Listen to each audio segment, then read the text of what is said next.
ډما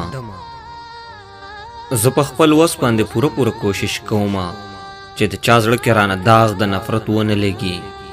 زه د دې 2 ورځې ژوندون مطلب دا نه ګڼم چې ګنې زه د چا زړه په بې دردۍ مات کړم، خو کله کله د څه ډېرو مجبورو په وجه مانه د ډېرو قریبي خلکو ګیله پیدا شي.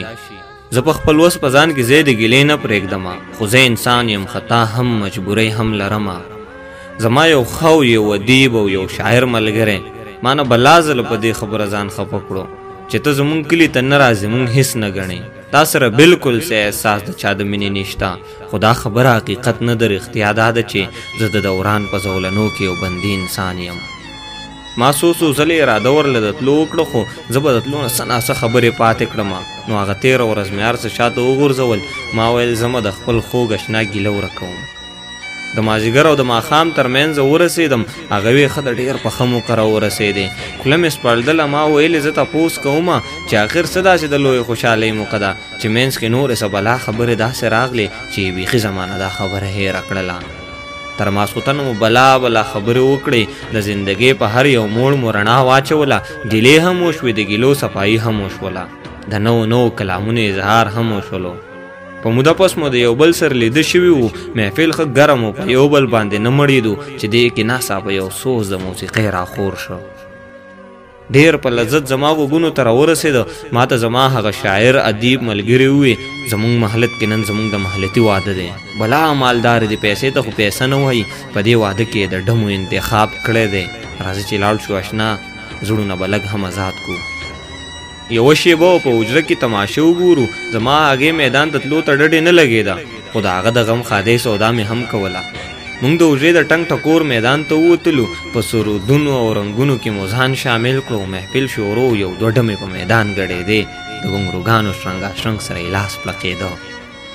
یوه د عمر نه پخه ولږه سکڼه هم وه، خو په سرخۍ او په پوډرو یو ځان جوړ کړی. په چورلکونو کې هسې سم نمبر وړی و. د هر یو ساز سره یې هاغه شان ګډا کوله.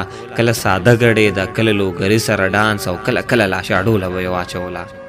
خو خلکو دې ته هاغه شان توجه نه کوله دې چې د کومې توجه دپاره ځان کړه و. ځکه چې دې سره جوړه کې بله ډمه چې وه دومره ښایسته وه چې په ځان پسې زړونه راښکل.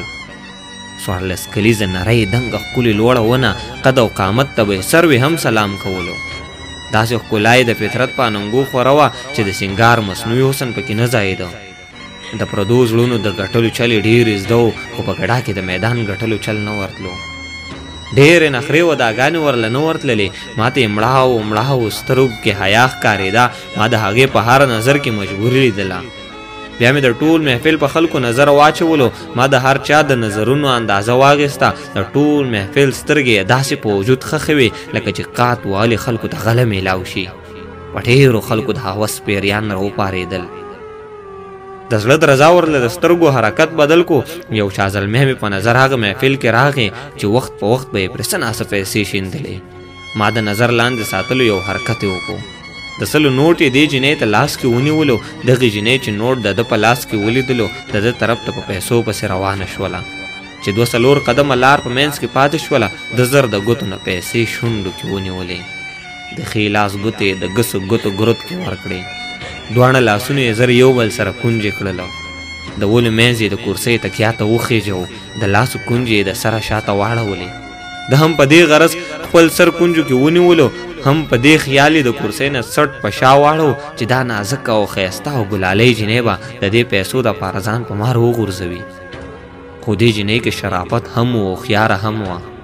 چې د ده سترګو کې لاش د حیا ولیدلو، زړه یې یو درز و، په سینه یې وارخطا ودرېده. هغه 2-3 قدمه یې ور وانغېستل. ما چې د دې سترګو کې خپلې سترګې خښې کړلې، قطرې د اوښکو مې لیمو کې ورله ولیدلې. د مخ سرخي په زیړ رنګ کې داسې تته شوله لکه خزان چې د سپرلي غونچې د خپو لاندې کړي. ما چې د دې جینۍ حالاتو باندې سوچ کولو، ما چې د دې مړاوي خپه تندي ته کتل، ما کې زما شاعر مزاج احساس راوپارېده.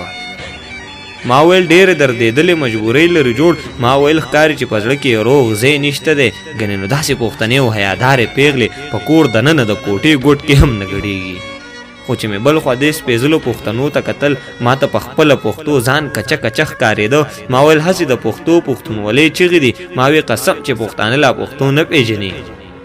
د دې وطن د پښتنو حیادارو پیغلو سترګو کې سوال د سرتور سر د لپټې ښکاري.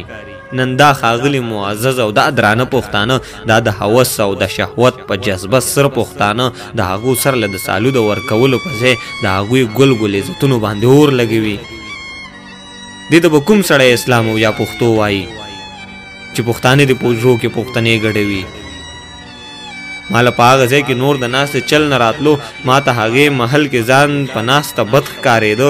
ما چې به څومره دغې ډمې ته نظر کولو زما به دومره ته پښتون قام نه دا زړه مړېده. زما ملګري هم احساس لرو او درد و پکې. ما ته به وخت په وخت خبرې د تلو کوله، خو زه بس دې یوې خبرې اثار کړی ومه چې د ګډا او سرودونو دا محفل ختم شي نو زه د دغې پښتنې مجبورې ډمې سره د دې د ژوند په حواله یو څو خبرې کوم. که چېرې زه ورته څه خیر ور رسولی شمه د یو پښتون په حیث به خپله پرې زه ادا کړم. د واده شپو خوشحالۍ وي او محفل ګرم و چې یو ناڅاپه په اوجره کې ډزې جوړې شولې. یو به د یو بل به د بل د ضد نه ډز کولو. د یو زلمي نه د ټوپک شپېلۍ راښکته شوله چې دا نازک او مجبوره ګلندامه جینۍ 3-4 ډزه د مرۍ د پاسه ولګېده.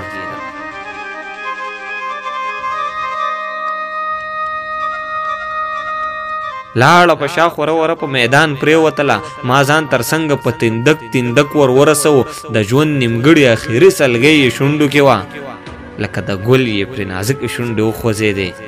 د یو پښتون نه یې ارمان د پښتو زړه کې یوړو. مال یې هم په زړه کې لویه تلوسه پرېښوده. افسوس چې زه له دغه رازه هېڅ خبر نه شومه چې آخر څه داسې سنګینه مجبوري وه د دې چې دې بېوسه پښتنې او حیادارې پیغلې د خپل ضمیر خلاف په خپو کې ګونګروګان شرنګول. د خپل ضمیر